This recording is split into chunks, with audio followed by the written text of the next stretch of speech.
Welcome. In this tutorial, we will show you how to hide your profile on Facebook for more privacy. Let's get started. First, open the Facebook app and go to the menu by tapping the three horizontal lines in the top right corner. Next, scroll down and select Settings and Privacy. Then tap on Settings. Under Privacy, select Privacy Settings.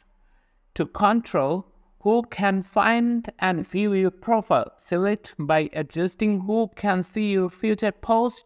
Set this to only me if you want to keep posts private. You can also limit past posts to hide older content. Now go back and adjust who can look you up using the email address or phone number you provided.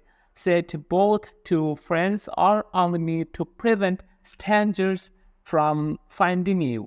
Then tap Do you want search engines outside of Facebook to link your profile? Turn these settings off to make it harder for people to find your profile via Google or other search engines.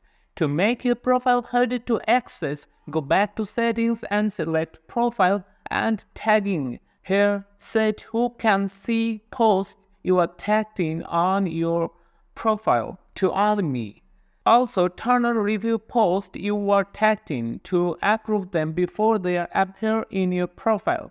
For even more privacy, go back and adjust friend request settings. Select friends of friends instead of everyone, so only connected people can send friend requests. Or you can select any other option as your recommends. And that's it. By following these steps, you will make your Facebook profile much more private. If this video helped, don't forget to like and subscribe for more quick tutorials like this.